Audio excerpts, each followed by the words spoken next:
आपण भेटत आहोत पार्ट 3 मध्ये आपल्या चॅप्टरच्या.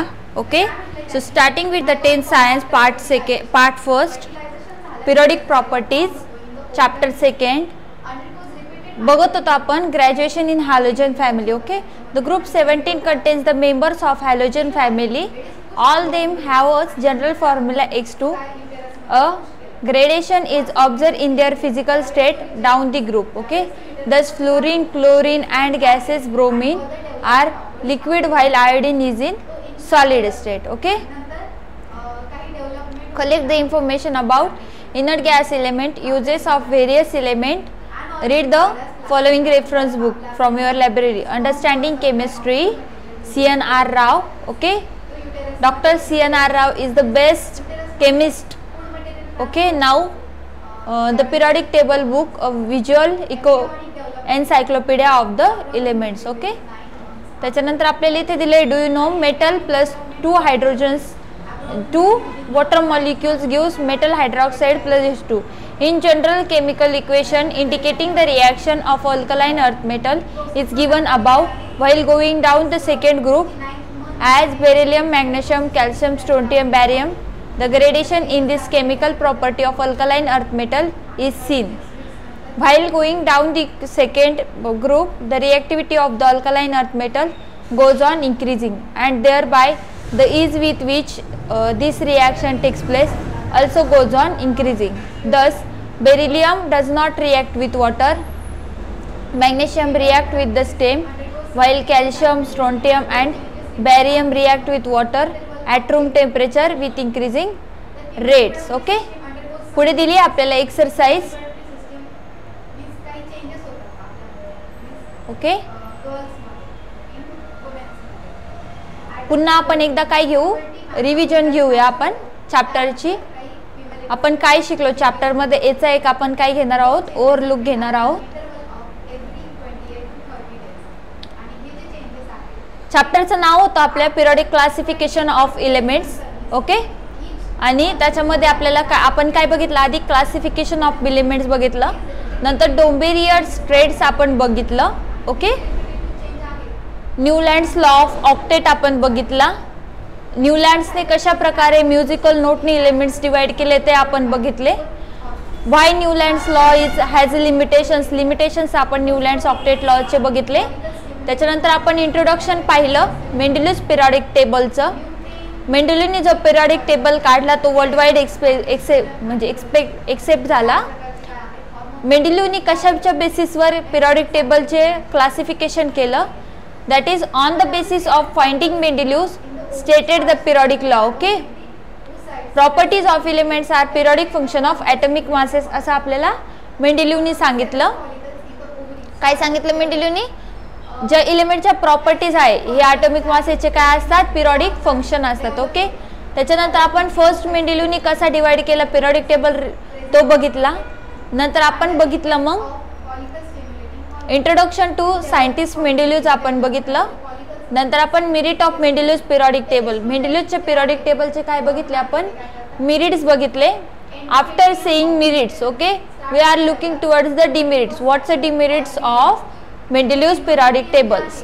After that we are seeing modern periodic law. त्याच्यानंतर आपण काय बघितला, मॉडर्न पिरियडिक लॉ आपण मेंडेलिव्हचा बघितला.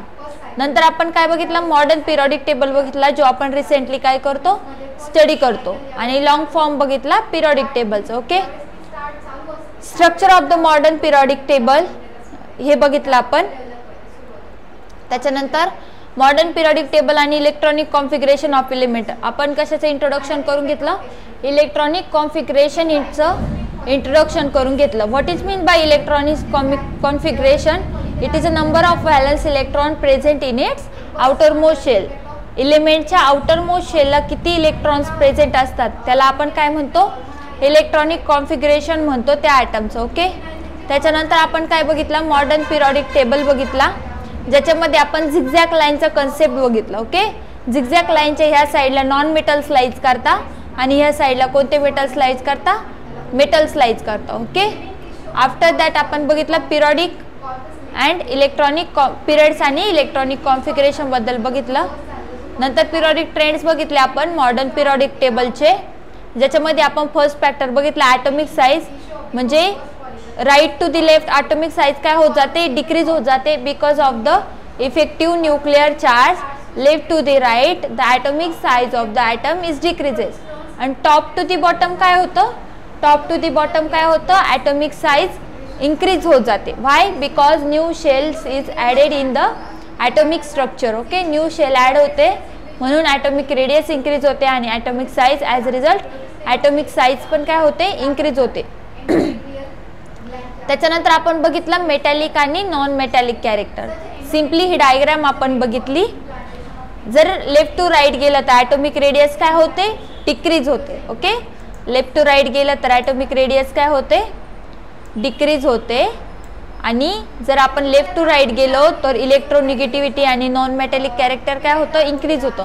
आपण बघितलं ह्या साईडला काय लाईज करतात, मेटल्स लाईज करतात, आणि ह्या साईडला काय लाईज करतात, नॉन मेटल्स लाईज करतात. ओके, मग जर आपण इकडून इकडे गेलो तर नॉन मेटॅलिक कॅरेक्टर काय होतं, इन्क्रीज होतं. ओके, कोणतं कॅरेक्टर इकडून इकडे, नॉन मेटॅलिक कॅरेक्टर इन्क्रीज होतं आणि इलेक्ट्रोनिगेटिव्हिटी पण इन्क्रीज होते.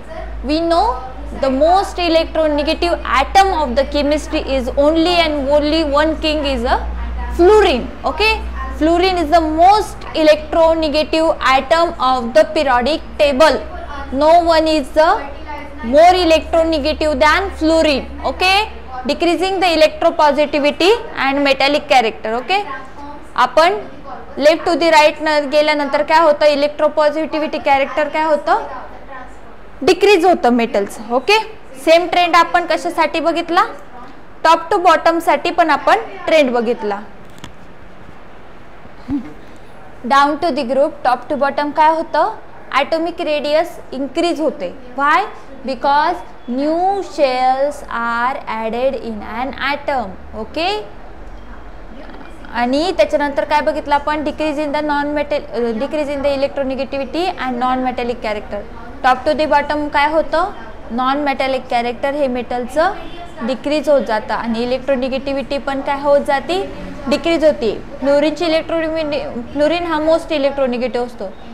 After that chlorine, bromine, iodine are the less electronegative than fluorine. Okay, त्याच्यानंतर increasing the electropositivity and metallic character. जर आपण टॉप टू बॉटम आलो तर काय होतं, इलेक्ट्रोपॉझिटिव्हिटी अँड मेटॅलिक कॅरेक्टर काय होतं, इन्क्रीज होतं. ओके, त्याच्यानंतर नेक्स्ट आपण पाहूया. नेक्स्ट आपण काय बघितलं, ग्रॅज्युएशन इन हॅलोजन फॅमिली. आपण काय बघितलं, हॅलोजन फॅमिलीचे काय बघितले, ग्रॅज्युएशन ट्रेंड्स आपण बघितले. ओके, अशा प्रकारे आपण काय केलं, चॅप्टर कंप्लीट केलं.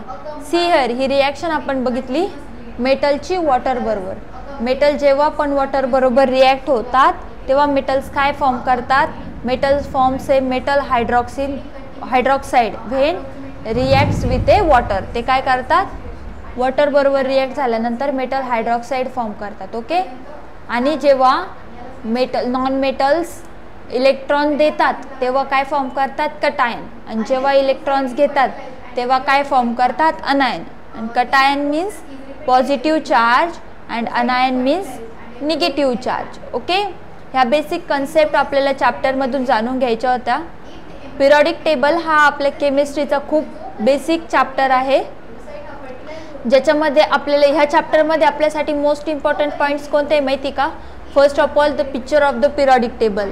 तुम्हाला alkali metals, alkaline earth metals, D block एलिमेंटचे transition metals, non metals, halogens, zero gas elements. Okay, zero group elements, noble gases, lanthanide, actinoid यांच्या पोझिशन्स नोन पाहिजे. ओके, पिरियॉडिक टेबलमध्ये किती ब्लॉक असतात आपण पाहिले, 4 ब्लॉक्स असतात. 4 ब्लॉकच्या प्रत्येक एलिमेंट तुमचे पार्ट पाहिजे.